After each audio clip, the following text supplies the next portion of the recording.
북한은 지난 20년간 6차례의 핵실험을 통해 핵기술을 완성했습니다.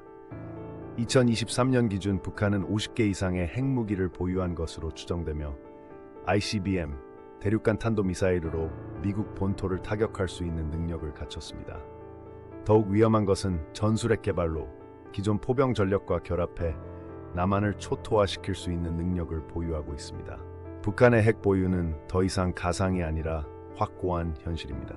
1994년 클린턴 행정부의 제네바 합의부터 2018년 트럼프의 싱가포르 회담까지 미국의 모든 대북 정책은 결국 실패로 돌아갔습니다. 북한은 매번 합의를 위반하면서도 핵 능력을 꾸준히 발전시켰습니다. 특히 2019년 하노이 회담 결렬 후 북한은 핵 미사일 개발을 본격화했으며 바이든 행정부는 사실상 북한을 핵 보유국으로 인정하는 태도를 보이고 있습니다. 이는 미국의 대북 정책이 근본적 한계에 봉착했음을 보여줍니다. 이란과 북한은 핵 개발로 제재를 받지만 북한은 훨씬 더 강력한 카드를 가지고 있습니다. 첫째, 북한은 이미 핵 보유국으로 인정받은 이란과 달리 완성된 핵무기를 보유했습니다. 둘째, 서울과 40km 거리에 위치해 전쟁 시 즉각적 타격이 가능합니다. 셋째, 중국 러시아와의 직접적 국경으로 인해 국제사회의 제재가 제한적입니다. 이란 공습은 가능했지만 북한에선 전혀 다른 결과를 초래할 것입니다. 북한 체제 유지의 핵심은 중국과 러시아의 지속적인 지원에 있습니다. UN 제재에도 불구하고 중러는 매년 10억 달러 이상의 물자를 북한에 공급합니다. 2022년 러시아 북한 정상회담 이후 군사협력은 더욱 강화되었으며 중국은 북한 전체 무역의 90% 이상을 차지합니다. 특히 러시아는 우크라이나 전쟁으로 인해 북한으로부터 화기탄을 수입하며 실질적인 군사동맹 관계를 구축하고 있습니다. 북한은 DMZ 인근에 1만 문 이상의 포병을 배치해 서울을 조준 중입니다. 전문가들은 전쟁 발생 시 1시간 내에 서울 인구의 30%가 사망할 것으로 예측합니다. 더욱이 북한은 2023년 신형 전술 핵탄두를 개발했으며 기존 포병과 결합해 정밀 타격이 가능해졌습니다. 미국이 북한을 함부로 공격하지 않는 이유도 이 같은 대량 살상 가능성 때문입니다. 우리는 하루가 다르게 증가하는 위협 앞에 노출되어 있습니다. 북한 체제는 세계에서 유일무이한 주체 사상과 선군 정치로 유지됩니다. 3대 세습을 정당화하는 이 체제는 경제 제재로도 흔들리지 않습니다.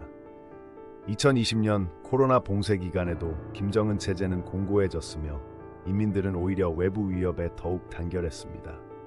서방의 체제 변화 전략이 통하지 않는 이유도 여기에 있습니다. 북한은 단순한 독재 국가가 아니라 완성된 전체주의 시스템입니다. 미국은 북한 핵시설 선제 타격 계획을 여러 차례 수립했지만 실행에 옮기지 못했습니다. 문제는 북한의 핵시설이 지하 100m 이상의 분산 배치되어 있어 일격에 제거하기 불가능하다는 점입니다. 잔여 핵전력으로도 한국과 일본에 막대한 피해를 입힐 수 있으며 이 경우 미군도 수만 명의 사상자가 예상됩니다. 2023년 펜타곤 보고서는 북한과의 전쟁 시 미군 사상자가 최대 10만 명에 달할 것이라고 경고했습니다. 통일 비용은 최소 1조 달러로 추정되며 이는 한국 GDP의 5배에 달합니다. 반면 현상 유지 시 북한은 계속 핵을 개발할 것입니다. 미국 입장에선 한국의 통일 부담이 과도의 개입을 꺼리는 측면이 있습니다. 2022년 한미 정상회담에서도 이 문제는 회피되었습니다. 더 큰 문제는 시간이 흐를수록 북한 핵 능력이 증가하고 우리의 대응 옵션은 줄어든다는 점입니다. UN 안보리는 북한에 대해 10차례 이상의 제재를 가했지만 실효성은 점차 떨어지고 있습니다. 2023년 기준 북한은 암호화폐 해킹으로 20억 달러, 무기 수출로 10억 달러 이상을 벌어들였습니다. 중국과 러시아는 2022년부터 제재 이행을 거부하고 있으며 UN 보고서는 북한이 제재망을 완전히 뚫었다고 발표했습니다. 이제 제재는 북한에게 더 이상 위협이 되지 않습니다. 우리는 더 이상 미국에만 의존할 수 없습니다. 2023년 현재 한국은 세계 6위의 군사 강국이며 자체 미사일 방어 체계와 첨단 무기를 보유하고 있습니다.